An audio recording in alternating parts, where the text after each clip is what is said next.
welcome to the first event by the UW Entrepreneurship Society this term. Some of you already know me. For those that don't, I'm Jaskirat, or Jazz, and I'm the president for the society this semester. Now, I know all of you didn't come here to listen to me talk, so I'm going to introduce our guest speaker for today. Now, there's not much about this man that you guys don't already know. He's an excellent professor. He's won many awards. But what some of you might not know is that he also helps and he mentors a lot of student entrepreneur teams. So without further ado, I'll let the man impart his knowledge. Larry Smith, everybody. Thank you very much. Thank you.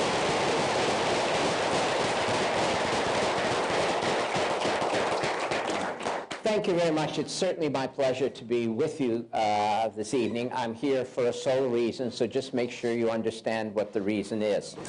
I'm offended by the waste of talent. If talent is wasted, it drives me crazy. I'm an economist. I am an enemy of waste. If I could be relaxed about it, I would be at home. I would be having a drink. Everything would be fine. But you tempt me to come because I am concerned that you're going to waste your talent. And I don't want you to waste your talent. So I want to give you as practical guidance as I can about how not to waste your talent. I want to concentrate on fairly specific things that I believe you can and should do to maximize your own potential. It's about that. It's not about anybody else's expectation except your own. But I hope you have an expectation that, in fact, you don't want to waste your talent. Some of you have heard of the infamous TED video, and some of you may have seen it, in which I rave on about the importance of finding your passion. Well, of course, I point out you're all going to fail because you're too stupid to pursue your passion, and we know perfectly well that if the video had said, pursue your passion, be successful, it would have had 3 people who looked at it. As soon as it announced you were going to fail, it has 1 million people looking at it. It is the perverseness of the society in which you live that you will actually attract more people by telling them that you're a screw-up than you will actually attract people by telling them, you know, how to avoid having that ridiculous thing happen to you. I did want to I do not propose to repeat the video. If you've seen it, that's fine. I want to just reiterate one point. It's the single commanding reality of your life. You live in a global economy, and whatever competitive pressures you think the world is forcing on you now, they're going to grow. You have 50 more years at least of relentlessly rising competitive pressure. Picture your head in a vice with someone turning the screw. What is going to be your response to that?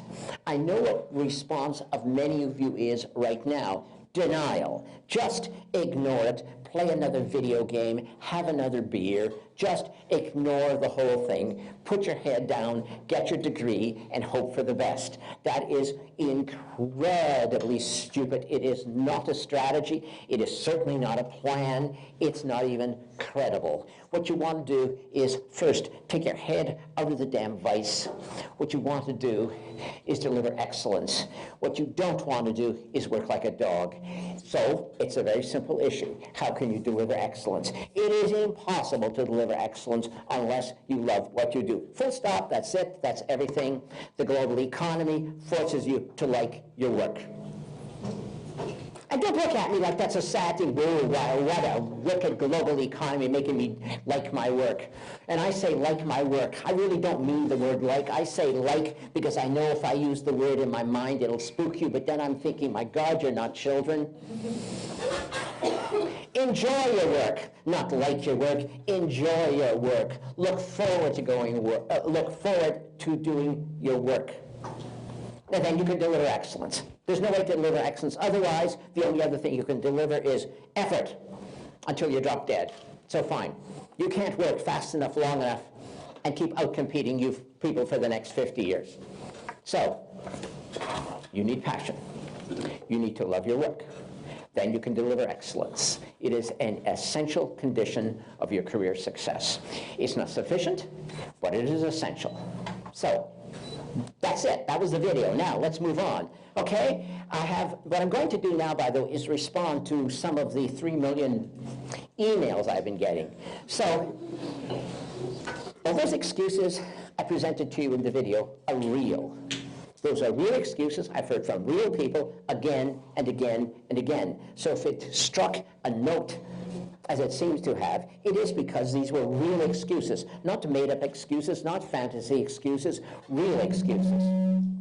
Now, so from that email, I'm getting this repeated question. Yes, I understand the importance of passion, but I don't have any. How will I find it? Well, the question occurs so often, I must take it seriously. This is not an outrider problem. This is not 1 in a million people. This is a repeated theme in this correspondence I'm getting. So part of that set off the editorial that ran in the opinion piece that ran at CNN. And so part of that was the argument about how you're going to find your passion. I only want to repeat that briefly because you can read it on CNN if you want to. And I actually sent it to some of the people who asked the questions. How are you going to find your passion? Well, it's ridiculously obvious. First you read, like long things, like book things. Yes, also read media. Read broadly, read widely. Talk a lot. Talk to lots of people, talk to different people, don't talk to your friends. Unfortunately, your friends may be like you, and therefore have the same interests. And if those interests aren't passions, then find new friends, or find new people. You don't need to be friends, just talk to someone, talk to anyone. And also put yourself in highly unusual environments, with a completely open mind, and an intensity of focus, okay? I'm having this conversation with this person, and I am looking for a passionate interest.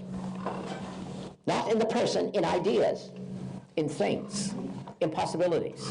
And it's a simple test. Don't tell me, I don't know if I found my passion. You'll know if you found your passion. You're reading something and you can't stop. You're talking to someone and the ideas are just there. The conversation flows. A bunch of ideas keep cascading in your head. For the very first time, your brain is like engaged.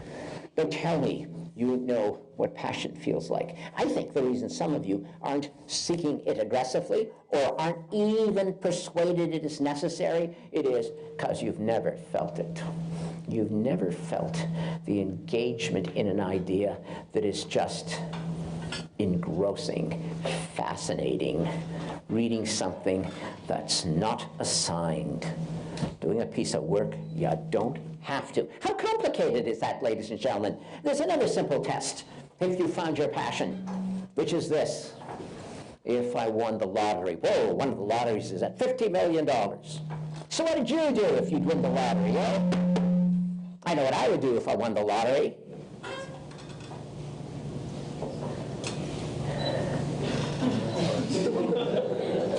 But you know what I would do if I won the lottery. I would do things with the money. I have imagination. I can use money. I don't have a private jet aircraft. I have been pining away for a private plane for a long time. It's a toy I don't have. So yes, I'd buy a plane. But do you really think that that would make me leave my lecture theater? Do you think anything but other going out in a box is going to make me leave that theater? The point is, if you're doing what you love, you would continue to do it after you won the lottery. Or you might do it differently. You might do it with minions who deal with all the administrative details, or the boring stuff. And if you wish to live in one city, you might wish to commute to another city because you work as one place and your private jet takes you between cities. That's, of course, my particular problem, which I haven't quite addressed yet. But those are simple issues. Don't tell me you don't understand the value of having passion. And don't tell me you wouldn't recognize it if you didn't encounter it. If you haven't encountered it yet, search harder. Your economic prosperity is otherwise at risk. Simple as that. Simple as that. So now, let's take the next step. So, clear why you need passion, otherwise the global economy will chew you up, spit you out, and make you roadkill. How do you find your passion if you have not yet found it? Read till your eyes pop out. Talk till you're exhausted. Put yourself in highly diverse environments and always keep saying, what if, what if, what if? And then suddenly, your brain can't stop. Your brain can't stop. And there you are. Career success. No. You're just starting. And I want to deal with the next steps. I want to deal with the next steps. Maybe to persuade you, if we deal with the next steps, you might take the first step. Because I think some of you can't see the progression of the steps. So this is my insidious way. I shouldn't be telling you what the goal of my presentation is about, but it is to get you to take the first couple of steps if you haven't, and if you have taken the first step, to take the second step. So recognize you need passion, go look for it, but some of you may have found it.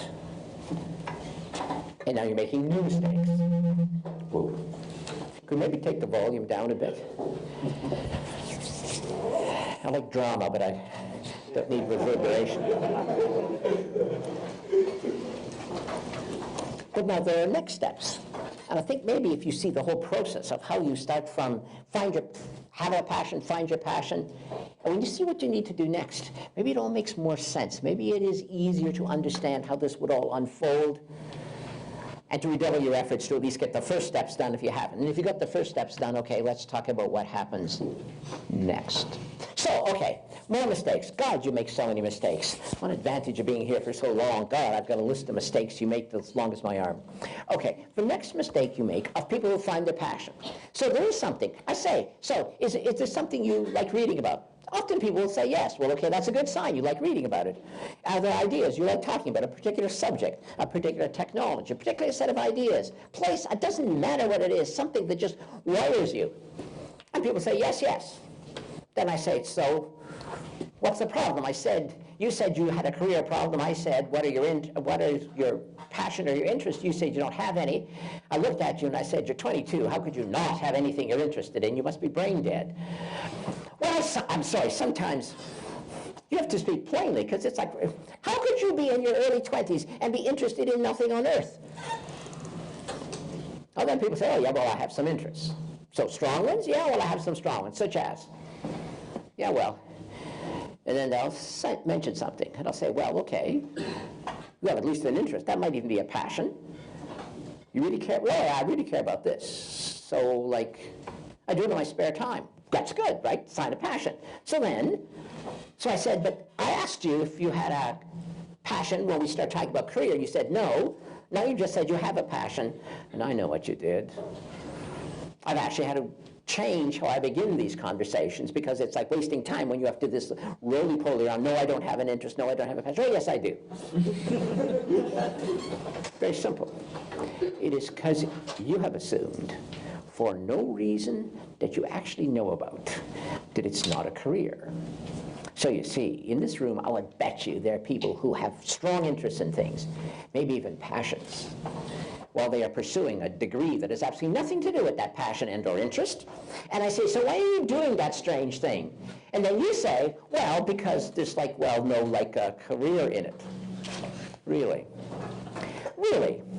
So you have a strong interest in something and there is no career opportunity in it. So you say. I ask how you have you explored turning that interest into a career? How have you explored turning that passion into a career? Yeah, that's what I get, nothing. Possibly someone will say, well, you know, I mean, what occupation would it be? Okay, how many occupations do you know? Like, list all the occupations you know. Like, I will do that. Oh, yeah, I will do that sometimes. I will do that sometimes, because honest to goodness, you seem not to notice. There are 3,422 separately defined occupations on this planet. Okay, I made it up. But you know, there are actually hundreds of them. And I know perfectly well that most of you have not actually considered but a handful of them. Yes, you are. You're in your programs because you did not, many of you did not even pretend that you were addressing your interests. Oh, and your families told you what to do. They, of course, certainly didn't address your interests. And you did not think to say to mom and dad, well, I'm not interested in that, since they would have told you it's irrelevant. Remember, your mom and dad love you, even though their career advice is destroying you. And you can quote me. Well, I'm sorry. I can be recorded. Yes. Yes. Send it to your mom and dad and tell them I and they are at loggerheads. This ain't high school and I don't have to cater to your parents' peculiar career advice. The point, of course, is first you define your passion, and then you say, aha, now how shall I make a career out of this? You will look for regular occupations to see if regular occupations will fit your interest. They may or they may not. Truly they may not, but before you decide they do not, make sure you check very, very aggressively to make sure they don't fit. I'm having this conversation with a person who, of course, will always remain nameless. So what are you interested in? Photography. Photography. Fine. So why are you in, let's leave out the peculiar program the person chose that could not be more diametrically away from photography than anything on earth. So why aren't you being a photographer? Well, because, oh, you know what I'm going to say. You've heard it and you've said it. You're not going to say, well, there's nothing, no occupation. There's an occupation called photographers. You're not going to tell me there is no occupation. You're going to tell me, oh, yes, don't look at me all that play innocent. I do not believe many things about you, but I don't believe you're innocent. You're thinking, but there's no money in being a photographer. I see. Ask the founders of Instagram.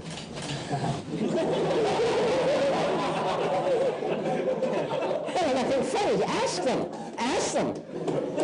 Do you think there's a bad use of my passion and interest in photography?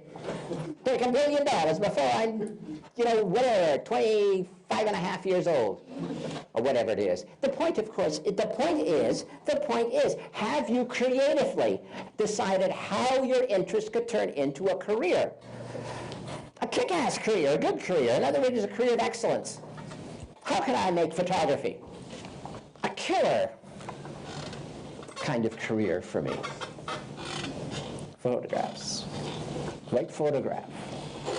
The right image. Can sell 1 million units of a product. You want power, man? Create a single image that sells 1 million units of something.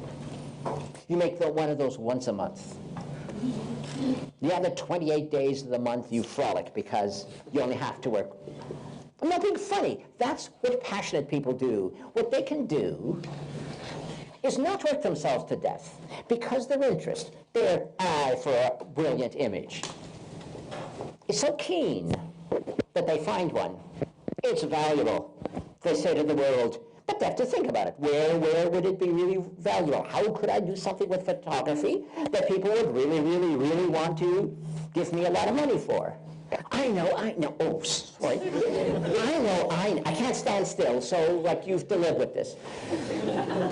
I know. I will create a photography tool that will frighten Facebook.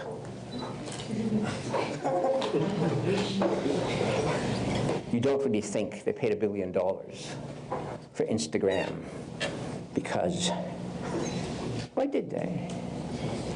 Because Instagram frightens them. So, if something frightens you, buy it. And put it on your side, so maybe you can frighten someone else with it. Think not? Think not? Yeah, but photography is such a bad career choice. Am I making the point, ladies and gentlemen? But don't because you are disregarding whole career paths. You are disregarding whole careers. Because after you found your interest or passion, then you discount it. Well, this is ridiculous. Go through all this effort to find what you're interested in. And you find something so interesting, it is a passionate interest. And then you turn your back on it. Well, the other people would kill to find any interest. You've got one. And you wasted it. Because you don't assertively decide how you could make a career of it.